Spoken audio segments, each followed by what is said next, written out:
Kampanya kan LTO kontra sa mga kolorum na lunadan, mas pinahigot pa kan no-release policy kan ahensya. Mga madadakop na nangongolorum, kakasuhan asin dai na i-release sa lunadan hasta Mayo ning court order. Ang detalye sa pagtutok live ni Jessica Kalinog.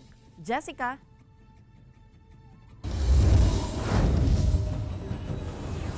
Kate, sa ibong ngani kan mahigot na kampanya kan Land Transportation Office laban sa mga kolorom na lunadan, igwaman subot girari ni nagkapira na pauro-utroan sa indang bayulasyon. Kaya sa runganing memorandum circular ang pigbaba ni Assistant Secretary Vigor Mendoza II na nagsusugo na kasuhan na ang mga madadakop na violator, siring man na daitulos i-release ang mga na-impound na kolorom na lunadan hasta sa Mayo nin court order.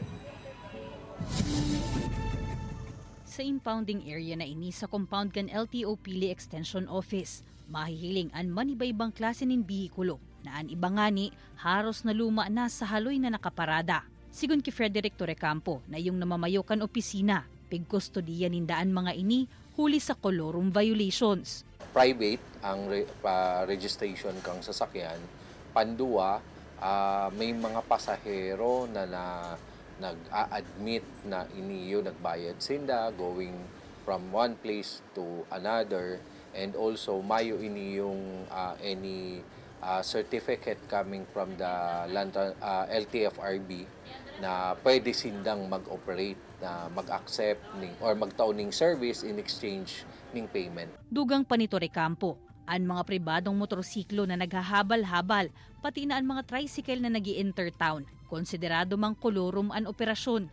Pag nadakop na siyang kolorum operation, may mga katumbas po ining bayadan. Pag nabayadan, may accessory penalty po na inaapod. Ang accessory penalty is 3 months suspension. After the payment, masususpend pa ang motor vehicle, impounded pa yan within KLTO for 3 months. Iyan ang dating sistema. Alagad kan June 11, 2024, nagbaba nin memorandum circular si LTO Assistant Secretary Vigor Mendoza II na nagsusugo kan no-release policy sa gabos na LTO district offices sa nasyon. Ang mga madadakop na nangongolorum sa saangatanan nin criminal case, asin ang na-impound na bihikulo, dawa pa nabayadan ang penalidad day basta i-release kung mayo nin court order o kaya release order hali sa prosecutor's office.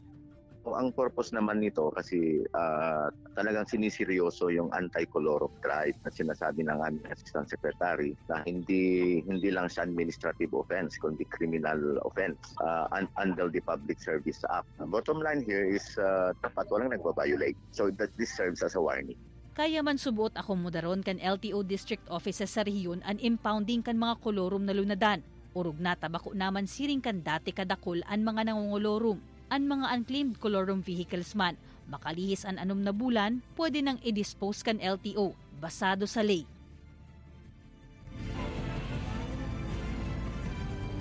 Sa presente, Kate, may pamansubot ni nakakasuhan ang Land Transportation Office Bicol huli sa kolorum violation. Mantang effective immediately man, Kate, itong memorandum circular, nagahalat pa man subuot ang ibang LTO district offices kan mas malinaw na panundon para sa implementasyon kaini. Kate? Alright, Jos Mabalos, Jessica.